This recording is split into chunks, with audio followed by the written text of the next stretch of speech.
Hi, இது என்னோட one day vlog morning to night. வாங்க பார்க்கலாம்.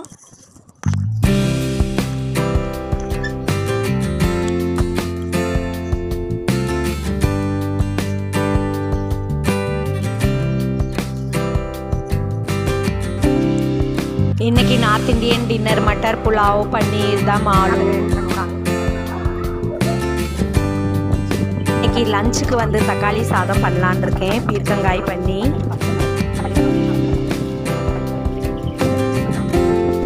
மார்னிங் வாக் போகிறதுக்கு லேட் ஆகிட்டே இருக்குது. இப்போ கிளம்பலான் இருக்கேன்.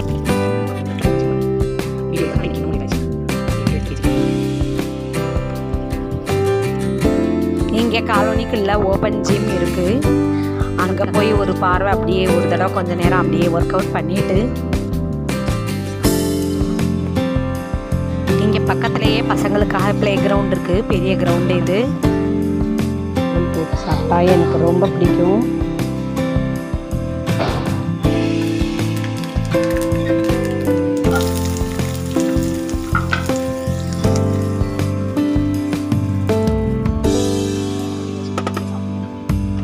ஹாய், ஹலோ என்னோடய ஃப்ரெண்ட்ஸ் எல்லாருமே ஏன் ஒன் டே விலாக் இல்லை குக்கிங் வீடியோஸ்லாம் போடாமல் வெறும் ஷார்ட்ஸ் மட்டுமே போட்டுட்ருக்கப்பா, என்ன இது அப்படின்னு சொல்லிகிட்டே இருக்காங்க.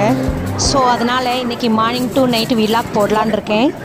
மார்னிங் எழுந்து கொஞ்சம் வேலையெல்லாம் பார்த்துட்டு வீடியோ ஸ்டார்ட் பண்ணும்போது 6:20 ஆயிடுச்சு. என்னோடய மார்னிங் வந்து எப்போவுமே எந்திரிச்ச உடனே பிளான்ஸை பார்த்துட்டே தான் ஸ்டார்ட் பண்ணுவேன். ஃபஸ்ட்டு இன்டோர் பிளான்ஸ் இருக்கிறத அப்படியே பார்த்துட்டே போவேன். அதுக்கப்புறம் கதவை திறந்து வெளியே போய் என்னோடய பிளான்ஸ்லாம் ஒரு தடவை ஒரு ரவுண்ட் பார்த்துட்டு அதுக்கு பிறகு தான் எல்லா வேலையும் ஸ்டார்ட் பண்ணுவேன். மார்னிங் டைமில் எழுந்த உடனே அப்படியே கதவை திறந்து வெளியே வரும்போது அமைதியாக இருக்கும். அப்படியே பறவைகள் சத்தம்லாம் கேட்கும்போது ரொம்ப சந்தோஷமாக இருக்கும். அதுக்காகவே மார்னிங் ஒரு தடவை வெளியே போகலைன்னா அது ஒரு சாட்டிஸ்ஃபேக்ஷனாக இருக்கவே இருக்காது. அந்த ஒரு அமைதியான சூழலில் பறவைகள் சத்தம் கேட்குது பார்த்தீங்களா, ரொம்ப நல்லாயிருக்கும். அதெல்லாம் கேட்கும்போது வெளியே போய் ஒரு 5-10 நிமிஷம் வீட்டுக்கு உள்ளே வரும்போது ரொம்ப நல்லாயிருக்கும். இந்த பறவைகள் சத்தம்லாம் கேட்குது பார்த்தீங்களா, மயிலோட சத்தமும் நல்லா கேட்கும்.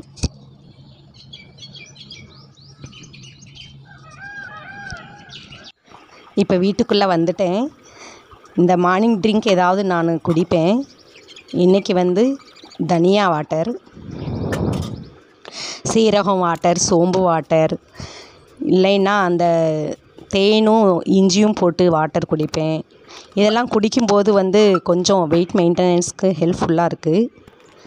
நீங்களும் ட்ரை பண்ணி பாருங்கள். எங்கள் கார்டனில் இருக்கிற இந்த மரத்தில் ஒயிட் கலர் பூ வரும். இது வந்து ஹிந்தியில் சம்பான்னு சொல்லுவாங்க. நான் கூகுளில் போட்டு பார்த்தேன், தமிழில் செண்பகப்பூன்னு தான் காட்டுது. ஸ்மெல் நல்லாயிருக்கும் இது. இன்றைக்கி வாக்கிங் கிளம்ப ரொம்ப லேட் ஆயிடுச்சு. எப்போயுமே ஃபஸ்ட்டு சைக்கிளிங் பண்ணிவிட்டு அப்புறம் தான் நான் வாக் பண்ணுவேன். இன்றைக்கி வீடியோ வேறு எடுக்க வேண்டி இருக்கிறதுனால சரி வாக் மட்டும் போகலாம் அப்படின்ட்டு வந்துட்டேன். நடுவில் வந்து ஒரு வீடியோ சேர்த்துருக்கேன். இந்த இடத்துல தான் உத்தரப்பிரதேசத்தில் இருக்கோம். இந்த சுகர் ஃபேக்ட்ரி கேம்பஸ்க்கு உள்ளே இருக்கிற குவார்ட்டர்ஸில் தான் நாங்கள் இருக்கோம். இதுதான் இந்த ஃபேக்ட்ரியோட மெயின் என்ட்ரன்ஸ். இங்கே வந்து சுகர் ஃபேக்ட்ரி, டிஸ்லரி ஃபேக்ட்ரி ரெண்டுமே இருக்குது. இப்போ ஒன் டே விலாக் கண்டினியூ பண்ணலாம் வாங்க. இப்போ கிளம்புறதுக்கு முன்னால் ஊர்லேருந்து ஃபோன் வந்துருச்சு, அதனால தான் லேட் ஆயிடுச்சு. இன்னும் ஒரு 4 நாள் கழித்து சம்மர் வெக்கேஷனுக்கு தமிழ்நாடு கிளம்புறோம். இதுதான் கெஸ்ட் ஹவுஸு. நான் அன்றைக்கி சொல்லியிருந்தேன்ல, தனியாக இருக்கிற ஜென்ட்ஸ் இங்கே இருப்பாங்க. இங்கே வாக் போகும்போது ஒரு நாள் அப்படியே உள்ளே போய் பன்னீர் பராட்டா வீடியோ எடுத்துகிட்டு வந்தேன். இங்கே உள்ள ஹாலில் தான் பார்ட்டிஸ்லாம் வைப்பாங்க. போனால் ஏதாவது பண்ணிகிட்ருப்பாங்க, குக் பண்ணிகிட்ருப்பாங்க. இங்கே நார்த் இண்டியன் டிஷ்ஷஸ் தான் பண்ணுவாங்க. போய் பார்க்கலாம் என்ன தான் பண்ணுறாங்கன்னு சொல்லி. கெஸ்ட் ஹவுஸில் வந்து ஜென்ஸ்லாம் இருந்தாங்க. இந்த டைமில் வந்து டீ குடிக்க வந்திருப்பாங்கன்னு நினைக்கிறேன். எங்கள் வீடு, அதனால நான் வெளியே வந்துட்டேன். சரி வாக் போகலாம் அப்படின்னு சொல்லி. இப்போ இந்த பக்கம் அப்படியே போனோன்னா இங்கே வந்து ஒரு காலோனி ஜிம் இருக்குது. இங்கே ஒரு மயில் ஓடிட்டுருக்கு. வெயில் வந்துருச்சுன்னா இங்கேருந்து அது வரைக்கும், அப்புறம் இங்கேருந்து இந்த பக்கம் இந்த சைடில் மரத்தடியில் சைடில் லாங்காக இருக்கும். இது போனாலே கொஞ்சம் நேரம் அப்படியே வாக் போன மாதிரி ஒரு சாட்டிஸ்ஃபை கிடச்சிரும். திரும்பி வர்ற வழியில் இன்னொரு மயில் தோகை விரித்து ஆடிட்டுருக்கு. ஆனால் இன்றைக்கி மயில் வீடியோ எடுக்கலாம் எனக்கு வந்து டைம் இல்லை. ஏன்னா வீலாக்க ஃபுல் டே வீடியோ எடுக்கணும்ல, அதனால் வீட்டுக்கு வந்தாச்சு. நான் வீட்டுக்கு வந்தோடனே ஃபஸ்ட்டு வந்து எப்பயுமே பிளான்ட்ஸ்க்கு தண்ணி ஊற்றிட்டு அதுக்கப்புறம் தான் வீட்டுக்குள்ளே போவேன். லேட் ஆகிருச்சின்னா சார் வந்து ஒரு 9 o'clock ஆஃபீஸ் போன பிறகு வந்து தண்ணி ஊற்றுவேன். தண்ணி ஊற்றுனா தான் நல்லாயிருக்கும். 9 o'clock வந்து வெயில் வந்துடும். நான் வாக் போகிறதுக்கு முன்னாலேயே பிரேக்ஃபாஸ்ட்டுக்கு வந்து கொஞ்சம் ப்ரிப்பேர் பண்ணி வச்சுட்டு தான் போனேன். இன்றைக்கி பிரேக்ஃபாஸ்ட்டு வந்து கோதுமை மாவில் வாழைப்பழம் வெல்லம் போட்டு ரொட்டி, அதுக்கப்புறம் நைட்டு மீந்து போன இட்லி இருந்தது, அதை வச்சு சரி உப்புமா பண்ணிக்கலாம் அப்படின்னு சொல்லி இது 2ம் பண்ண போகிறேன். சம்மர் வெக்கேஷனுக்கு தமிழ்நாடு கிளம்ப போகிறதுனால இன்னையிலேருந்தே ஒரு 4 நாள் ரொம்பவே டைட் ஷெட்யூலாக இருக்கும்னு நினைக்கிறேன். ஏன்னா பேக்கு சூட்கேஸ்லாம் எடுக்கணும், என்னென்ன ட்ரெஸ் கொண்டு போகணுன்னு சொல்லி 4 பேருக்கு எடுக்கணும். பசங்க 2 பேர், வீட்டில் சார் அவர் எனக்கு எல்லாருக்குமே இங்கேருந்து கிளம்புற நாள் அங்கேருந்து வந்து இங்கே வர்ற நாள் எல்லாம் சேர்த்து 15 days ஆகிறதுனால அதுக்கேற்ற மாதிரி ட்ரெஸ்ஸஸ்லாம் பேக் பண்ணணும். இப்போ உப்புமா ரெடி ஆயிடுச்சு. இட்லி உப்புமா வந்து பார்க்கும்போது எப்பயுமே எல்லாருக்கும் அந்த சூரியவம்சம் படத்தில் தேவயானி பண்ணுற உப்புமா தான் ஞாபகம் வரும். எனக்கும் அதுதான் ஞாபகம் வரும் எப்பயுமே. உங்களுக்கும் வரும்னு நினைக்கிறேன். இதை கொஞ்சம் நேரம் நல்லா வதக்கிட்டு கோதுமை ரொட்டி சுட ஸ்டார்ட் பண்ணணும். எங்கள் வீட்டில் வந்து ஹெல்ப்புக்கு ஒரு பையன் வேலைக்கு வருவான்.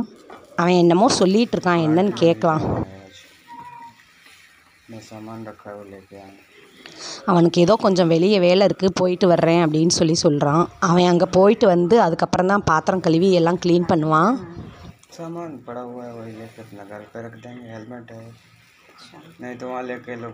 ஆடியோக்கு வாய்ஸ் ஓவர் கொடுக்கும்போது தான் பார்க்குறேன் ரொம்ப நேரம் இதிலேயே வீடியோ போயிட்டுருக்கு அப்படின்னு. சரி இருக்கட்டும்னு அப்படியே விட்டுட்டேன். கொஞ்சம் வருஷம் முன்னால் ஃபஸ்ட்டு யூடியூப் வீடியோஸ்லாம் பார்க்க ஸ்டார்ட் பண்ணும்போது எல்லாம் அந்த பேன் கேக்னு போடுவாங்க. என்னப்பா இது பேன் கேக்கு அப்படின்னு போய் பார்க்கலான்னு பார்த்தா அது நம்ம ஊர் கோதுமை ரொட்டியா அப்படின்னு அப்புறம் தான் தோணும். இந்த ரொட்டி கூட வந்து தேங்காய் போட்டு சுட்டால் நல்லா தான் இருக்கும். ஆனால் அந்த வந்து தேங்காவை வந்து வேக வச்சாமல் சாப்பிட்டா தானே நல்லது. அதனால் நான் எப்போயுமே மேலே தூவிட்டு தான் சாப்பிடுவேன். இந்த மாதிரி கோல்டன் ப்ரௌனில் வெந்து வந்தால் தான் ரொம்ப டேஸ்ட்டாக இருக்கும். பார்க்க ரொம்ப ப்ரௌன் ஆன போல் இருக்கும், ஆனால் இதுதான் நல்லா டேஸ்ட்டாக இருக்கும். ஊருக்கு கிளம்ப வேண்டிய நேரம் பார்த்து வீட்டில் அதிக வேலை இருக்குது அப்படின்னு நினச்சிட்ருக்கப்ப தான் தினமுமே வெளியே போகிற மாதிரி ஒரு ஷெட்யூல் வந்துட்டுருக்கு. கேட் பாஸ்க்காக அப்ளிகேஷன் ஃபில்அப் பண்ணி கேட்டில் சப்மிட் பண்ணணுன்றக்காக போயிட்டு வரேன் அப்படின்னு போயிருக்கான். அவன் வந்து இன்னும் பாத்திரம் கழுவி அதுக்கப்புறம் தான் கிச்சன்லாம் க்ளீன் பண்ணுவேன். வேலைக்கு ஹெல்ப் பண்ணுற பையனை பற்றி தான் சொல்லிகிட்ருக்கேன். இது சார் வந்து 9 o'clock ஆஃபீஸ் போவாங்க. அது வரைக்கும் கொஞ்சம் பரபரன்னு வேலை அப்படியே வேகமாக போகிற மாதிரி இருக்கும். அவர் 9 o'clock போனதுக்கப்புறம் கொஞ்சம் ஃப்ரீயான போல் ஃபீல் ஆகும். இது மேலே தேங்காய் துருவல் போட்டு சாப்பிடும்போது அப்படியே பிச்சு அந்த ரொட்டியை பிச்சு அதை வந்து அந்த தேங்காய் துருவலை எடுத்து சேர்த்து சாப்பிடும்போது நல்லாயிருக்கும். எனக்கு பிடிக்கும் ரொம்ப. ஏன்னா தேங்காய் வந்து குக் பண்ணாமல் பச்சையாக சாப்பிட்டா தானே நல்லது. அதனால் நான் வந்து மோஸ்ட்லி இப்படி தான் சாப்பிடுவேன். பிரேக்ஃபாஸ்ட் பண்ணிவிட்டு அப்படியே சார் கிளம்பும்போது வெளியே போய் பிளான்ட்ஸை திருப்பி ஒரு தடவை பார்த்துட்டு, சில பிளான்ட்ஸ்க்கு வந்து அப்படியே தண்ணி ஊற்றாமல் அவசரத்தில் வந்தால் அது திருப்பி அதில் கொஞ்சம் தண்ணியை ஊற்றிட்டு அதுக்கப்புறம் தான் உள்ளே வருவேன். பிளான்ட்ஸ்க்கு தண்ணி ஊற்றணுன்னா என்னோடய பையன்கிட்ட வந்து தண்ணி ஊற்றிட்டு வந்து உனக்கு சாப்பிட கொடுக்குறேன்ப்பான்னு சொல்லிட்டு போகணும். இல்லைன்னா அம்மா எனக்கு சாப்பிட கொடுங்கன்னு கத்த ஆரம்பிச்சிருவான். ஸோ அதனால் இன்றைக்கி தண்ணி ஊற்ற தேவைப்படலை. அவனுக்கு போய் ஃபஸ்ட்டு பிரேக்ஃபாஸ்ட் கொடுத்துட்டு அதுக்கப்புறம் அந்த ஹெல்ப்புக்கு இருக்கிற பையனுக்கு அவனுக்கும் பிரேக்ஃபாஸ்ட் கொடுத்துட்டு நானும் சாப்பிட்டுட்டு நெக்ஸ்ட் வேலையை பார்க்கணும். இன்றைக்கி எங்கள் காலனியில் ஆஃபீஸர்ஸ் கிளப்பில் இருந்து கெட் டுகெதர் பார்ட்டி இருக்குது. ஸோ அதனால் சேலை அந்த பையன்கிட்ட கொடுத்து அவன் அயர்ன் பண்ணி கொடுத்துருவான். அப்புறம் நான் கொஞ்சம் வேலையெல்லாம் முடிச்சுட்டு பார்க்கும்போது 11:15 ஆயிடுச்சு. இப்போ இருந்து ஸ்டார்ட் பண்ணால் தான் அடுத்து லஞ்சுக்கு ரெடி பண்ண கரெக்டாக இருக்கும். முந்திலாம் 12:30க்கெலாம் ஸ்டார்ட் பண்ணுவேன் சில சமயம். ஏன்னா 2 o'clock லஞ்ச் முடிச்சிடலாம் அப்படின்னு. ஆனால் இப்போல்லாம் 2 days லஞ்ச் வேறு போட ஆரம்பித்ததுலேருந்து யூடியூபுக்காக வேகமாக லஞ்ச் பண்ண வேண்டியிருக்கு இப்போல்லாம். பால் காய்ச்சி வச்சு ரெடியாக இருக்குது. அப்படியே ஒரு காஃபியை போட்டு குடிச்சிட்டு அப்படியே வேலையை ஸ்டார்ட் பண்ண வேண்டியதான். இந்த டைம் வந்து பால் காய்ச்சி ஃப்ரெஷ்ஷாக இருக்குமா, அப்படியே அந்த ஃப்ரெஷ் பாலில் காஃபி போட்டு குடிக்கும்போது எனக்கு ரொம்ப பிடிக்கும். இன்றைக்கி தக்காளி சாதம் பண்ணலான்னு நினச்சிட்ருக்கேன். கூட பீர்க்கங்காயும் சேர்த்து பண்ணிக்கலாம் அப்படின்னு நினச்சி எடுத்து வச்சுருக்கேன். ஃபஸ்ட்டு தக்காளி சாதம் பண்ணலான் இருந்தேன். அப்புறம் பார்த்தா அந்த இன்றைக்கி நைட்டு கேதரிங் போக வேண்டியிருக்கு. அதனால் மத்தியானம் பண்ணும்போது வந்து அந்த தக்காளி சாதம் மீந்து போனால் வேஸ்ட்டாக போயிடும். அதனால் தக்காளி தொக்கு பண்ணி ஒயிட் ரைஸ் கூட சேர்த்து சாப்பிட்டுக்கலாம் அப்படின்னு நினச்சிட்டு பண்ண போகிறேன். உத்தரப்பிரதேசத்தில் இங்கே நார்த் சைடில் வந்து இந்த பெரிய ஈரக்காய் தான் கிடைக்கும். நம்ம ஊரில் போல் அந்த ஈரக்காய் கிடைக்கவே கிடைக்காது. இது வந்து ஃபஸ்ட்லாம் நான் பார்க்கும்போது என்னடா இப்படி இருக்குன்னு ஃபஸ்ட்லாம் வாங்கவே மாட்டேன் இங்கே வந்த புதுசில். ஆனால் இப்போ பழகிருச்சு, என்ன பண்ணுறது, இந்த பக்கம் கிடைக்கிற காயில் தானே சாப்பிட்டாகணும். ஆடியோ வாய்ஸ் ஓவர் பண்ணும்போது தான் பார்க்குறேன், வீடியோ எடுத்துக்கிட்டே நிறைய தண்ணி வேஸ்ட் பண்ணிட்டேனே அப்படின்ட்டு. இங்கே எல்லா காயுமே கொஞ்சம் வித்தியாசமாக தான் இருக்கும். பாவக்காய் பெருசாக இருக்கும், கத்திரிக்காய் பெருசாக இருக்கும். ஊருக்கு போகும்போது அம்மா வீட்டில் இந்த காய் பண்ணுங்க அந்த காய் பண்ணுங்கன்னு சொல்லி பிடிச்சதை பண்ண சொல்லி சாப்பிட்டுக்கிறது. அப்புறம் என்ன பண்ணுறது. போட்டு சாதம் வெந்துட்டுருக்கு. வெங்காயம் கட் பண்ணி ரெடி ஆயிடுச்சு. இப்போ அந்த அடுப்பில் இதை மாற்றி வச்சுட்டு இந்த அடுப்பில் தக்காளிக்கு வந்து ரெடி பண்ணலாம் அப்படின்னு இந்த அடுப்பு இது வச்சுருக்கேன். தக்காளிக்கு ரெடி பண்ணுறதுக்கு வந்து இந்த இதில் முதல்ல ஃபஸ்ட்டு எண்ணெயை ஊற்றிக்கிட்டு கொஞ்சம் அந்த பிரியாணி சாமான் எல்லாம் போட்டு பண்ணால் நல்லாயிருக்கும் அப்படின்ற அது எடுத்து போட போகிறேன். இந்த பிரியாணி சாமானில் வந்து இந்த கல்பாசி இருக்குதுல்ல, இதெல்லாம் இங்கே வந்து கிடைக்காது நார்த்தில். நான் ஊருக்கு போகும்போது அங்கேருந்து நம்ம ஊர்லேருந்தே வாங்கிட்டு வந்துடுவேன் நான் இதெல்லாம். இது அப்புறமேல இந்த இது அன்னாசி பூ இதெல்லாம் வந்து இங்கே கிடைக்காது, அங்கே ஊர்லேருந்து வாங்கிட்டு வந்தால் தான். இந்த ஈரக்காய் இந்த மாதிரி இருந்தாலும் நான் வந்து நம்ம ஊரில் பண்ணுற அந்த டேஸ்ட்டில் தான் பண்ணுவேன் நான். இந்த பக்கம் ஈரக்காய் ரெடியாக இருக்குது, மசாலா ஈரக்காய்க்கு. இந்த பக்கம் தக்காளியும் ஓரளவு ரெடி ஆயிடுச்சு, ஆஃப் பண்ணுற அளவுக்கு வந்துருச்சு ரெடியாகி. நார்த்து பக்கம்லாம் வந்து இந்த காய்கள்லாம் எல்லாமே நம்ம மாதிரி இந்த மிளகாத்தூள் அரைச்சி வச்சு பண்ண மாட்டாங்க. அவங்க வந்து எல்லாமே தனித்தனியாக வச்சுருப்பாங்க. தனியா பொடி, கரம் மசாலா, மஞ்சள் தூள், மிளகாய் தூள் இந்த மாதிரி தனியாக வச்சுருப்பாங்க. எல்லாத்துக்குமே கரம் மசாலா, மஞ்சள் தூள், தனியா பொடி இதெல்லாம் சேர்த்து சீரகம் இதெல்லாம் சேர்த்து தான் பண்ணுவாங்க. அதே போல் இஞ்சி பூண்டு சேர்க்காமல் எதுவுமே பண்ண மாட்டாங்க. இங்கே காய்கறிகள் கிடைக்கிறது கூட ஒரு தனி சீசன் இருக்குது. ஒவ்வொரு சீசனில் ஒவ்வொரு காய்கள் கிடைக்கும்.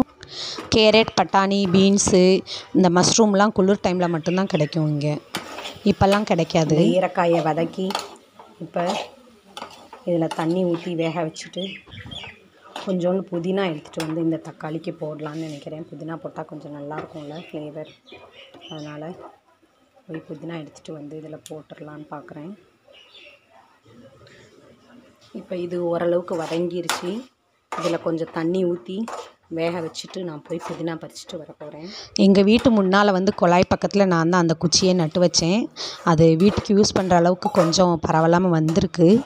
வீட்டுக்கு சைடில் வந்து கருவேப்பிலை மரம் இருக்குது, அதனால் அதுக்கும் பிரச்சனை கிடையாது. இப்போ இந்த காய் வேகட்டும். இதுதான் நான் நட்டு வச்ச அந்த புதினா, நல்லா வந்திருக்கு. நட்டு வச்சு கொஞ்ச நாள் தான் ஆகுது. ஃப்ரெஷ்ஷாக புதினா பறித்தாலே அது தனி அந்த ஸ்மெல் ரொம்பவே நல்லாயிருக்கு. இப்போ லன்ச் ஆல்மோஸ்ட் ரெடி ஆயிடுச்சு. புதினா போட்டு இதை இறக்கி வச்சுட்டு அந்த பக்கம் காயும் திறந்து பார்த்தா அதுவும் வெந்து போயிருக்கு. இப்போ எல்லா வேலையும் முடிஞ்சிருச்சு. இப்போ லன்ச் முடிச்சுட்டு அதுக்கப்புறம் கிச்சனில் கொஞ்சம் வேலை முடிச்சுட்டு, எப்பயுமே மோஸ்ட்லி வந்து கொஞ்சம் நேரம் சில சமயம் தூக்கம் வந்தால் தூங்குவேன், இல்லைன்னா மோஸ்ட்லி தூங்க மாட்டேன். 3 o'clock அப்புறம் என்னோடய பையனுக்கு ஹோம்ஒர்க் படிக்க வைப்பேன் அவனுக்கு. ஆனால் இப்போ ஊருக்கு போக வேண்டிய வேலை இருக்கிறதுனால கொஞ்சம் போய் எந்த ட்ரெஸ் கொண்டு போகலான்னு சொல்லி எடுத்து பார்க்கலான்னு நினச்சிட்ருக்கேன். இப்போ காய் வெந்து போச்சு. காலையில் கோதுமை ரொட்டிக்கு பண்ண தேங்காய் துருவல் கொஞ்சம் மீந்து போச்சு, அதை இந்த காய் கூட சேர்க்க போகிறேன், நல்லாயிருக்கும். இப்போ லன்ச் ரெடி ஆயிடுச்சு. அந்த ஒயிட் ரைஸில் வந்து தக்காளி தொக்கு போட்டு மிக்ஸ் பண்ணி வச்சிட்டோன்னா சாப்பிட ரெடியாக இருக்கும். ஸோ என்னோடய பையனுக்கு வந்து மிக்ஸ் பண்ணி வச்சுட்டா தான் அவனுக்கும் சாப்பிட ஈஸியாக இருக்கும். அதனால் அவனுக்கு மட்டும் கொஞ்சம் மிக்ஸ் பண்ணி வச்சிடலான்னு பார்க்குறேன். நாங்கள் கூட அப்படியே போட்டு சாப்பிட்டுக்கலாம். 2 o'clockக்குள்ளே லன்ச் முடிச்சுட்டு அதுக்கப்புறம் ஒரு 5-10 minutes கிச்சனில் இருக்கிற வேலையெல்லாம் கொஞ்சம் முடிச்சுட்டு அதுக்கப்புறம் போய் ஒரு கொஞ்சம் நேரம் அப்படியே ரெஸ்ட் எடுத்துகிட்டு, ரெஸ்ட்டுன்றது ஒரு பேருக்கு தான். முதல்ல வந்து எப்பயுமே ஃபோன் தான் பார்க்க தோணும். ஃபோன் பார்த்துட்டு அப்படியே தூக்கம் வர்றது போல் இருந்தால் தூங்குவேன், இல்லைன்னா இல்லை. இப்போ ஈவினிங் வந்து 5:30 ஆயிடுச்சு. பார்ட்டிக்கு போகிறதுக்காக அந்த ஜுவல்லரிலாம் எடுத்து வச்சிடலாம் அப்படின்னு சொல்லி எல்லாம் எடுத்து வச்சு ரெடி பண்ணி வச்சுட்டேன். ஈவினிங் ரொட்டீன் ஒர்க் இருக்குது, அதை பார்க்க போகிறேன். ஈவினிங் 6 இல்லை 5:30 அந்த மாதிரி ஆகும்போது திரும்ப வந்து பிளான்ஸ் தான் பார்க்க வருவேன். வந்து அந்த மாதிரி அதுக்கு தண்ணி ஊற்றுறது, இல்லைன்னா சில பிளான்ஸ் வந்து எடுத்து நட்டு வைக்க வேண்டியிருக்கும், அந்த மாதிரி பண்ணுவேன். இதோ இந்த பிளான்ஸ் பாருங்கள், இது கலோன்சே பிளான்ட். இதை வந்து இன்னும் வேறு எது வைக்கலாம் அப்படின்னு சொல்லிட்டு இதிலேருந்து ஒரு குச்சி எடுத்து இதில் ஊண்டி வச்சுருக்கேன், கொஞ்சம் கட் பண்ணி. இதே போல் என்னென்ன புது பிளான்ஸ் நட்டு வைக்கிறது மாதிரி வேலையெல்லாம் இருக்கும். அதெல்லாம் வந்து ஈவினிங் டைமில் வந்து பண்ண ஆரம்பித்தேன்னா சில சமயம் 1 ஹவர் கூட ஆயிரும். சில நாள் வந்து டைம் இல்லைன்னா தண்ணி மட்டும் ஊற்றிட்டு அப்படியே போயிட்டே இருப்பேன். இதோ பாருங்கள், இது வந்து கோலியஸ் பிளான்ட். இதில் வந்து இந்த இது ஒரு சின்னதாக நட்டு வச்சுருக்கேன். இது வந்து கொஞ்சம் பெருசான பிறகு இதை எடுத்து இன்னொரு தொட்டியில் நட்டு வைக்கணும். வெயில் தாங்கக்கூடிய பிளான்ட்ஸ் வந்து நட்டு வச்சுருக்கேன். இது வந்து ஜடை பிளான்ட்டுன்னு சொல்லுவாங்க. இது வந்து வாண்டரிங் ஜூ. ஸோ இந்த மாதிரி ஏதாவது வேலை இருந்துகிட்டு தான் இருக்கும் பிளான்ட்ஸ்க்கு. அதனால் ஒரு 1 ஹவர் அந்த மாதிரி கூட சில நாட்கள் ஆயிரும். இன்றைக்கி வந்து நான் பிளான்ட்ஸோட எந்த வேலையுமே பார்க்கல. ஏன்னா இன்றைக்கி வந்து கேதரிங் போக வேண்டியிருக்கு. அதனால் ஃபஸ்ட்டு என்னோடய பையனுக்கு வந்து பால் கலந்து கொடுத்துட்டு அதுக்கப்புறம் டீ போட்டு குடிச்சிட்டு அவனுக்கும் ட்ரெஸ் எடுத்து வைக்கணும். ஸோ அதனால் இப்போ 6 o'clock ஆயிடுச்சு. நான் வந்து வீடியோ மட்டும் எடுத்துகிட்டு அப்படியே போயிடலாம் அப்படின்னு சொல்லி வந்தேன். இன்னும் பார்ட்டிக்கு வந்து ரெடியாகி கிளம்பி போக வேண்டியதுதான். பார்ட்டி வந்து 7:30க்கு பார்ட்டிக்கு கிளம்பியாச்சு. காலையில் நான் காட்டினேனே அந்த கெஸ்ட் ஹவுஸில் தான் பார்ட்டி இன்றைக்கி. ஆஃபீஸர்ஸ் கிளப்லேருந்து சிம்பிளான பார்ட்டி தான், பெரிய பார்ட்டிலாம் இல்லை. அங்கே ஒரு பெரிய ஹால் இருக்குது, அங்கே தான் பார்ட்டி நடக்குது.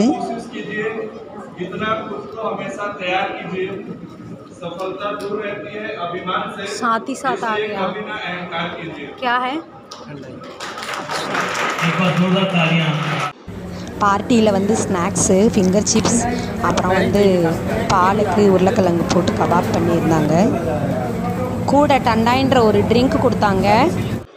டின்னருக்கு வந்து சேலடு, கடலைப்பருப்பு தால், பன்னீர் சப்ஜி, தம் ஆலு, அப்புறம் மட்டர் புலாவ், அப்புறம் வந்து பட்டர் ரொட்டி, அப்புறம் பூந்தி போட்டு ராய்த்தா இதெல்லாம் பண்ணியிருந்தாங்க. பார்ட்டி நடக்கும்போது என்னால் வீடியோ எடுக்க முடியல. டின்னருக்கு மட்டும் எப்படியோ எடுத்துட்டேன் கஷ்டப்பட்டு. ரொம்பவே கூட்டமாக இருந்தது, ஆனால் எப்படியோ எடுத்துட்டேன். பார்ட்டி வந்து உள்ள ஹாலில் நடந்தது. ஆனால் டின்னர் வந்து கெஸ்ட் ஹவுஸ்குள்ளேயே ஒரு ஓப்பன் பிளேஸ் இருக்குது, அங்கே வந்து டின்னர் வச்சுருந்தாங்க. நான் வந்து லேட் ஆனதுனால ரொட்டி எடுக்கலை. டைம் வந்து இப்போ 9:45 ஆயிடுச்சு. ஸ்வீட் டிஷ்க்கு வந்து ஐஸ்கிரீம் வச்சுருந்தாங்க. ஐஸ்கிரீம்னால குழந்தைங்கள்லாம் வந்து ரொம்பவே இன்ட்ரெஸ்ட்டாக ஃபஸ்ட்டு வந்து வாங்க ஆரம்பிச்சிட்டாங்க. இதுதான் அந்த ஓப்பன் பிளேஸ். இதில் 2 சைட்லேயும் சாப்பிட வச்சுருந்தாங்க. பார்ட்டி முடிஞ்சு அதுக்கப்புறம் வீட்டுக்கு வரும்போது 10:30 வரைக்கும் ஆயிடுச்சு. இன்றைக்கி டே இதோட முடிஞ்சது. அடுத்து நான் தமிழ்நாடு கிளம்பும்போது முடிஞ்சால் இன்னொரு விலாக் போடுறேன். என்னோடய சேனல் சப்ஸ்கிரைப் பண்ணிங்கன்னா அடுத்த வீடியோ போட்டோடனே உங்களுக்கு கிடச்சிரும். ஓகே பாய், நெக்ஸ்ட் வீடியோவில் பார்க்கலாம்.